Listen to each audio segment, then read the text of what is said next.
Hey guys, welcome back to Godzillathon, and I'm so sorry for this whole delay thing. Well, because class, everything is going on was just crazy, but oh my god, my semester is finally over, thank god. Because I need a break for this, and I gotta finish 4 episodes before Christmas. So yeah, oh my god, I gotta hurry. Yeah. I gotta finish a lot of stuff before King of the Monsters. Yes, I've seen the trailer. It's so good, but I'm not gonna do my reaction video anymore. Because oh my god, I hate my looks. I don't want to show my face in public again. Um, what else? The designs are pretty great. I love the designs. Um, so yeah. So I'll try to do I'll try to finish 4 episodes of Godzillathon um before Christmas time. So yeah, I gotta hurry. But anyways, we are now on episode 19. Yeah, I think episode 19 of Godzillathon. I don't know. Maybe. But today we are doing Godzilla versus Mothra, 1992, or as most people call it, Godzilla and Mothra: The Battle for Earth, which I wish the movie would have been called Godzilla versus Batra, because obviously Batra's the main antagonist of the movie, um, and he's a new monster. So, what do I think of this movie? I don't know. I don't know which one I is my least favorite of the Heisei era, between this one or the one in the future. Which I'll get to that one soon, because both of them are so weak. Comparing this one to Godzilla 1985, I like this movie a lot more than Godzilla 1985, and I'm talking about the American version, not the Return of Godzilla. The Return of Godzilla is a masterpiece. Godzilla 1985 is, eh, yeah, but I really don't want to hear any more backlashing on this movie anymore, because I wish you guys understand that this movie was the highest grossing film of the Heisei. Isn't that shocking to you? It's the highest grossing Godzilla film of the entire Heisei era. Oh my god. Like, all the entire franchise has gone crazy. The Heisei was successful, and this movie, The Return of Godzilla, was the highest grossing of them all. It was really interesting. Oh my god. So yeah, there it is. Before I want to go to the movie, I kind of want to explain the backstory on this movie. Um, the original idea was to be Mothra versus Bagan. That movie would have been so great. That movie would have been an amazing Mothra film. Um, but for some reason, Toho refuses to have Mothra do this by herself in her own movie of the Heisei. So they bring Godzilla inside of this film, and instead of Bagan, they replace him with Batra. You know, I kind of wish Bagan was part of the was really in the Godzilla film, and Toho really needs to put him in the Godzilla film. They really need to stop scratching him. This is really annoying. But of course, Bagan did appear in Super Godzilla. Yeah, that's right. You know I'm talking about Bagan, the Super Godzilla villain. Yeah, I think he really needs his own movie. So yeah, with that being said, let's get to it. Let's get started. So the movie opens up with a large meteor crashing down to Earth and lands in the Okasawa Trench, causing a massive environment and destruction around the world. By the way, this thing actually landed near Godzilla. So of course, we get the opening logo with Godzilla roaring with the underwater in the background, which, yeah, it's a pretty cool effect right there, and the title, of course. Basically, the opening logos, the castings and everything, it it kind of reminds me of. It's basically like Mothra versus Godzilla. It's pretty interesting. So so it's the Mothra versus Godzilla reopening shot. Even though it's basically not a remake, it's a total different movie. So then in Thailand, 14 in the Thailand, some kind of Fort Newt hunter or thief, Takuya Fujita robs like in the temple, and he was about to he barely even escaped. Well, I mean, sure he got out already, but he was caught. Yep, caught by the security, and he was arrested. Some jackass wants to steal something from the Temple of Demise. Did I just say Temple of Demise? I don't know. What is that? That sounded familiar. Don't even get me started on a bad game, Temple of Demise. Because, oh well. Well, anyways, he's caught in prison. He's already sent to prison, and of course, guess who showed up? His ex-wife. Masako. Yep, Masako showed up. She showed up like she was divorced. They both had a daughter, actually. So both her and security Ruzo Dobashi. God, this guy is so familiar. They both arrived from Japan and visit the thief in prison. They revealed that they are studying the effect of the meteor's impact on the environment, and that they have discovered something strange. A large object has been uncovered on the remote Infinite Island. Yeah, anyone remembers Infinite Island? Come on, it's basically the island of Mothra. Mothra lives in Infinite Island. There's already two islands in this universe. There's Infinite Island and Birth Island. I don't want to get to Birth Island. Spoiler warning for the future Heisei films. So the development. So they were developing. The development company Marumoto is planning to develop the island, but the giant mystery object is standing in their way.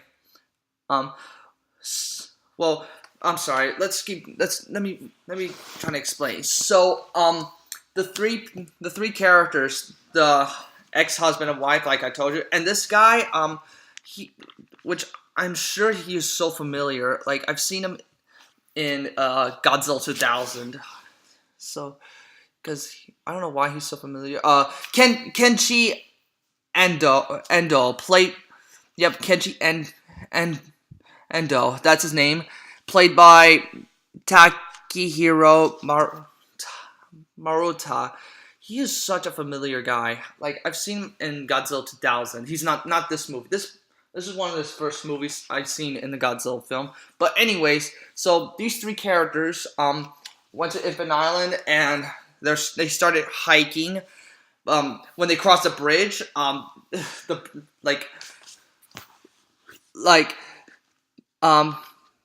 Masako asked, do you think the bridge will actually carry us three? And her ex-husband's like, it's fine.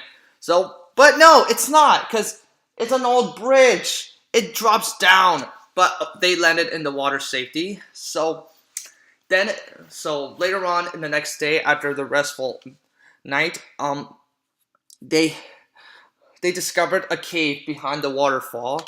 And of course, inside is a temple. Like there's like drawings in the cave. You see Mothra and Batra. So and then outside they see a giant Mothra egg. And of course guess who explained whose egg that belongs to? Obviously, it's Mothra's. It's the two fairies who actually is the Earth's cosmos. I kind of wish it was the Shubijins instead of just being called the Cosmos.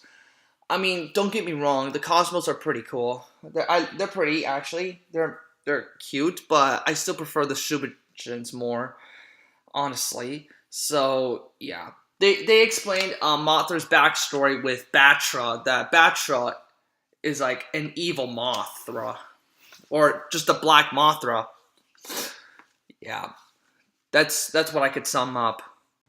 So back in the military base, they were the whole area was discovering that about this meteor that landed. Like I said, it landed near Godzilla, and guess who actually physicized it? Physicized it. I can't say the word right, but it's of course our Heisei character Miki. Yes, people, she's back. God, I love this. So, but she feared that the meteor did hit Godzilla, like near Godzilla. But as it turns out, it's Batra larva. Okay, what? Yep, I don't know if you can hear that right there, but that was an airplane. I'm so sorry. But so, anyways, I don't understand. Like, Batra was the meteor that landed on Earth, like in a larva, and say he's an Earth monster. He's an Earth monster or a mutant, whatever. But he's from Earth, a divine moth, and for some reason, Batra was the meteor that landed on Earth. That's confusing. I must have been going crazy, but anyways, so back on Infant Island, the three characters decided to that were in the island with the Cosmos took the egg with the ship and take it to Japan. Well, Ando was the one who wanted the egg in Japan, probably working for his boss, which is one of our main antagonists. So they take the egg, and Batra is causing so much destruction on Earth's environment. Like, he causes so much shit. Damn. And that's only in his larva state. So they took the Mothra. So on the ship, they took Mothra egg. Godzilla's already awakened and starts attacking the Mothra egg. But before he could do that, Mothra hatched out. Man, that's a pretty cool Mothra effect. Or that's a pretty cool effect on Mothra, actually, because this larva state is pretty interesting. Yeah, that's probably the most popular larva form of Mothra. Yeah, so they had a great fight. Mothra bites Godzilla's tail. Well, larva state Mothra, actually, but this is a great rehashed of Mothra versus Godzilla. Oh my god, this is amazing. But then Batra gets in. After Mothra larva attacks Godzilla a bunch of times, and then larva Batra comes in, and larva Batra like springs out Mothra, like pushes her out of the way, probably like attacking her. He doesn't care about anything, just like Godzilla, or maybe he does. Both Godzilla and Batra causing so much crap, and then both of them start fighting underwater. That is the biggest highlight of the movie, and I'm sure of it. The effect underwater between Godzilla and Batra larva was pretty cool. I love this effect so much like everyone else does. Then Batra and Godzilla both get trapped, or Godzilla's trapped in magma, and I think Batra too. I don't know. So, by the way, guys, just to clarify, you guys, I kept seeing this movie a lot, and I started to like the movie already because it's really getting into me. So, and this is basically one of the things I had to take notes on it a bunch of times. Though the next episode of Godzillathon, I will tell you that I don't need a script for that one because I know the entire thing of the next movie because I've seen it a billion times since I was so young. So yeah. So basically, they took the Cosmos, and so basically what are the characters' name? Um, Matt Masako and her ex-husband, um, Taku, Takuya, both took the Cosmos. They had a dinner relationship. Probably like it looks like they're getting back together already. That's no big deal. So relationships starting to get back to normal. I guess I don't know what the hell am I talking about. Then they were talking about this whole egg situation, especially Mothra, the biggest example. Well, actually, during Godzilla and Batra's fight, Mothra went back to Infinite Island. I totally forgot about that. So after their dinner, in the next morning, the Cosmos are taken by Ado to his boss. His boss, like I said, is a dick. He's a dick. So, yep, there we have our human antagonists. So, yeah.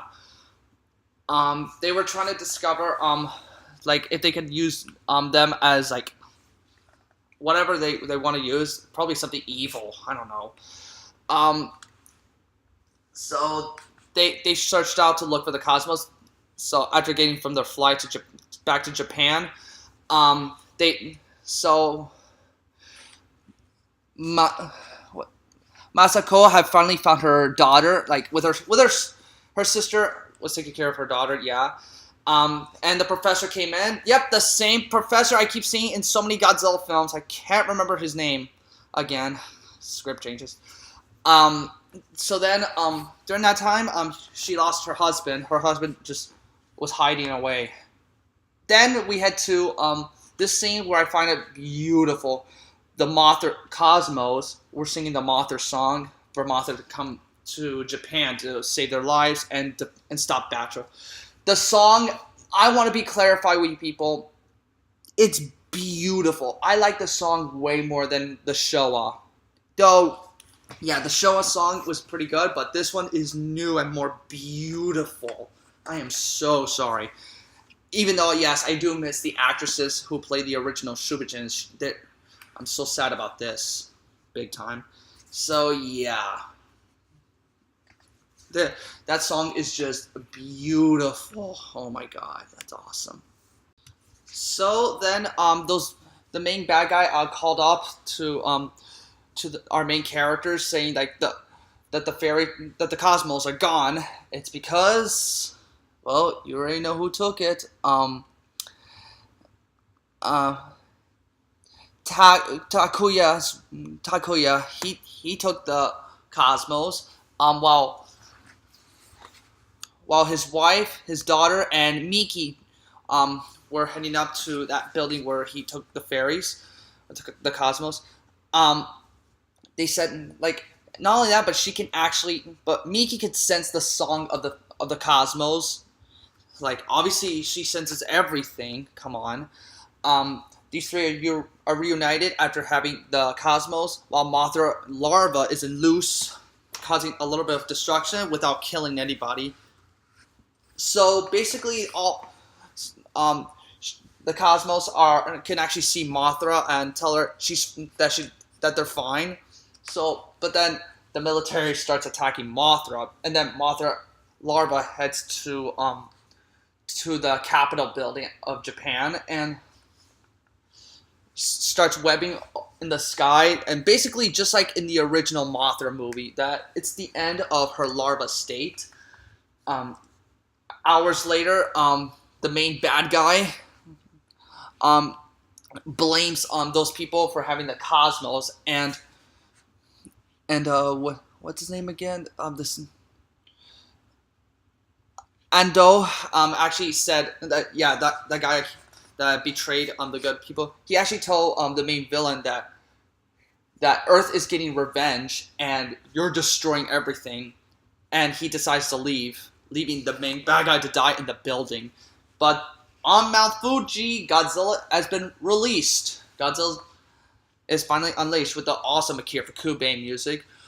So wait, I should say Akira because speaking of that type, I never told you who's actually the general inside the military, or I don't know if he's a general or something, but guess who's in the movie? Akira Takarada. He's in the fucking movie. Oh my god, what's he doing there? That's awesome.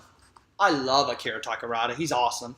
So then, of course, Godzilla's unleashed, and hours later, another Mothra song. There's 3 different Mothra songs in the movie. This one basically is a beautiful Mothra, like, hatched out from her cocoon. It is beautiful. That little girl actually goes, nice. Yeah, the daughter actually, and that is just so beautiful. When I was a kid, I want to cry for that scene. Or I'm sure other girls could watch it and they could cry a lot because it's just beautiful. It is a beautiful scene. So all 2 monsters unleashed, and Batra too has been coming out from the water, and he turned into his imago form. Basically, it's like the one you saw in the PlayStation 4 game, but this one came out first. Batra hatched out right there. Well, transformed into his larva. Batra transformed into his larva state, like from the ocean, and then like coming up from the ocean as larva, and then boom, turned into his imago form. I'm sorry, I meant to say imago, not larva. Imago form.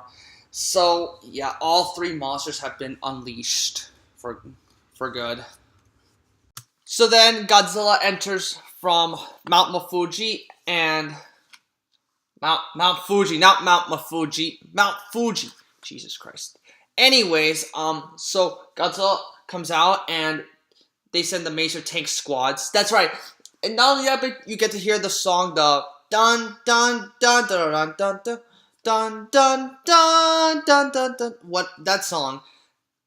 Brilliant. That was amazing. That was the first time that was the first movie to introduce this song. Like, I didn't even know this song was part of Akira Fukube's work and part of the Godzilla films until I realized it. And because I first heard that, I remember hearing that song already in the PlayStation 4 game. Oh my god. So, all units, proceed with attack phase.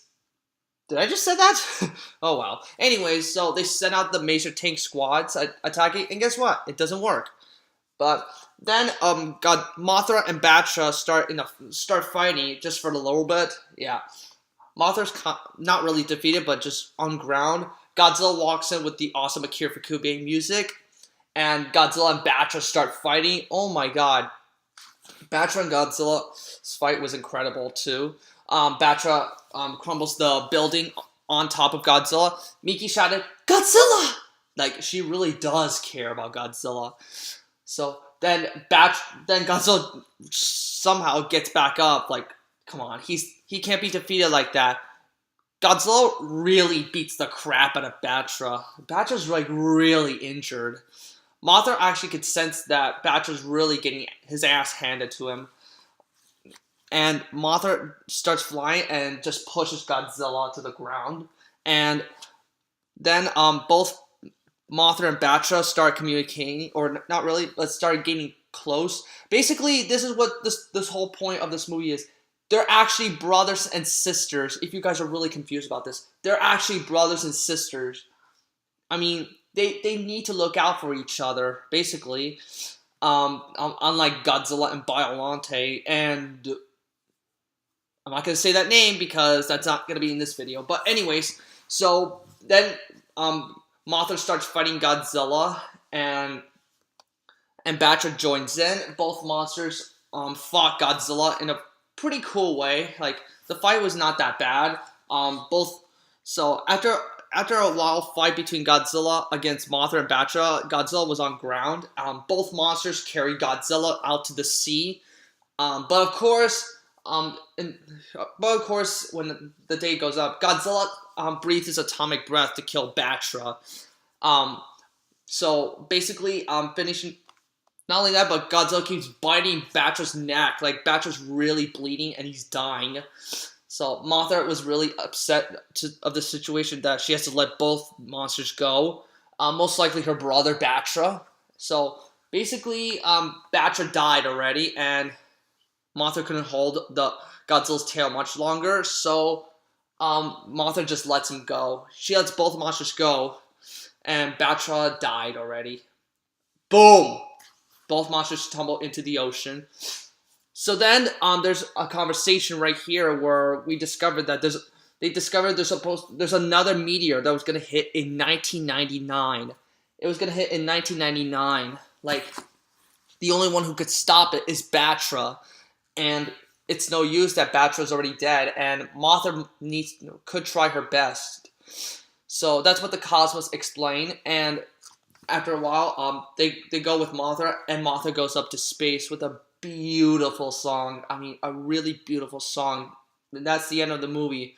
And basically, this was the time that Mothra was the only monster, the only kaiju to leave the Godzilla franchise of the Heisei and start in her own movies. Rebirth of Mothra 1, 2, and 3. Yeah, the Rebirth of Mothra trilogy. And that's basically the end of the film. So, honestly, it's not my favorite of the Heisei, but it was the highest grossing film of the Heisei. Oh my god, that's ridiculous. Fans hate it, but it was so high. It was such a high, it was a big budget. Like, this movie it was so high. It's so big inside the box office. Like, oh my god. So, that was incredible. Do I like this movie? Yeah, I actually like the movie. I like it better than a few Millennium films. I'm not going to tell you which ones they are. But it's not my favorite of the Heisei. I don't know which one I prefer, this one or the one that I'm going to review later on. Because both of them are pretty weak, according to the fans. So let me talk about the casting. The parents are pretty average. They're alright. The kid was just the daughter was just there. Kenshi Ando. He's great. Like, he betrayed his enemies. Like, betrayed his boss. Well, just let him die. Obviously. Miki, I think she's great. The Cosmos. I have nothing to say about, but I kind of miss the Shubijins more. It's just that they're much more, I can't say it, but I had to say it, but sorry to say it. Hot. Yes, I'm so sorry. So, music by Akira Fukube. Pretty great. Mothra's theme, much better than the Showa. Much better than the Showa Mothra's theme, honestly, because it's much more beautiful and much more, like, heartwarming and calm and relaxable. That's what it feels like. So, and speaking of which, let's talk about the monsters in this movie. So, since Bagan is out of the question, let's start with Batra. I do like the larva form. I mean, larva form Batra's cool, but I want to talk about the characterization. Like, is it really possible if Batra was that meteor from the beginning of the film? Like, if he's an Earth monster, then why was he the meteor going down to Earth? Like, that doesn't make any sense. I'm confused right now. But Batra, let me be honest. I mean, Batra's pretty cool. I like Batra. I like that. Well, we first see him as a destructive monster, and when he turned into his Imago form, he looks badass and frightening. I mean, I love Larva Batra, but Imago Batra was frightening, and he's pretty cool. I don't know. There's just something I like about Batra. He's pretty interesting.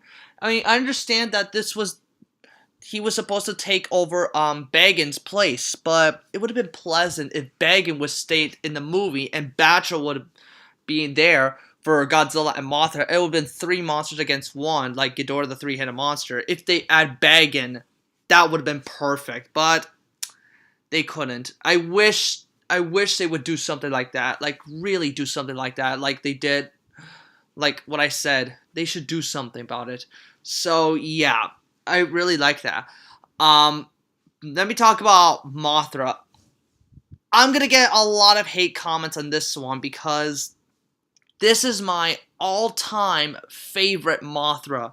This is my favorite Mothra design. I love it so much. This is the best Mothra design I've ever seen in my life. Yes, I know, not the best incarnation, her characterization, because we are familiar with the show of Mothra, like her characterization, which also appeared in Tokyo SOS. But the design, it's so amazing. I love this design. I love it so much. It's colorful. I love it that it's so colorful. I love it so much. I just love it.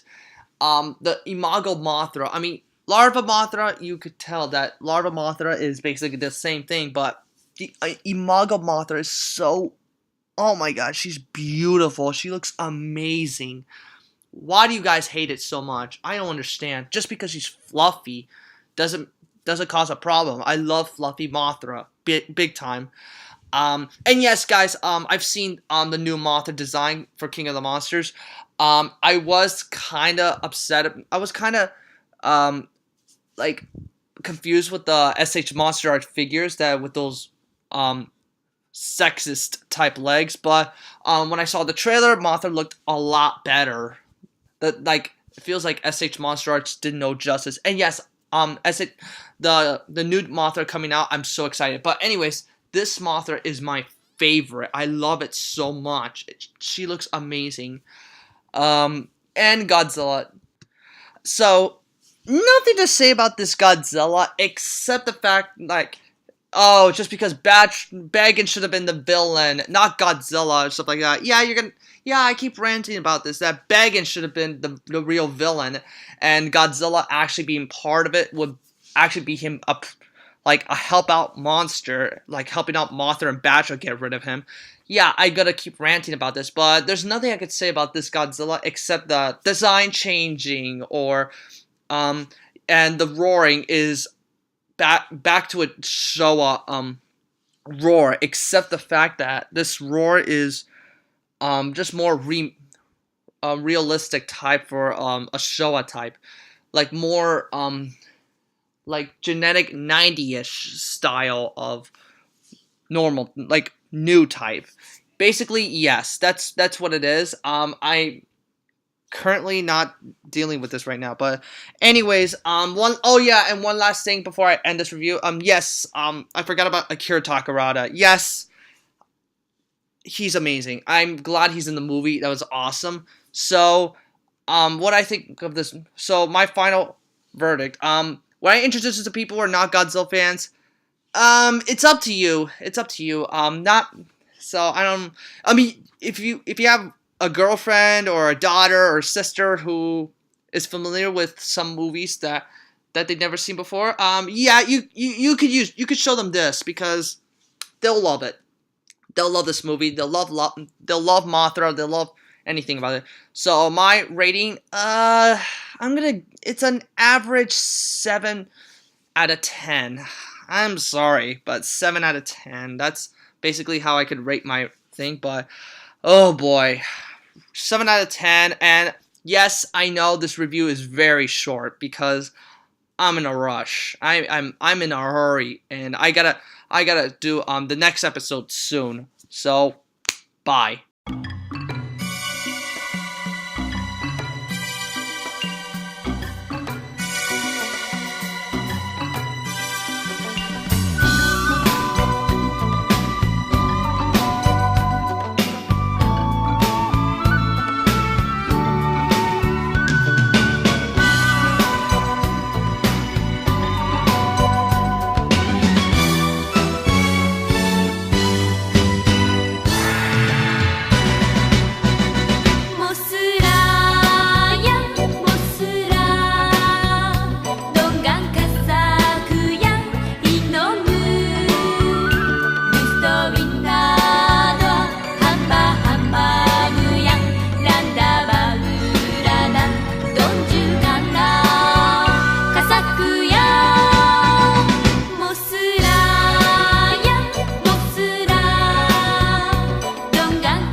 森が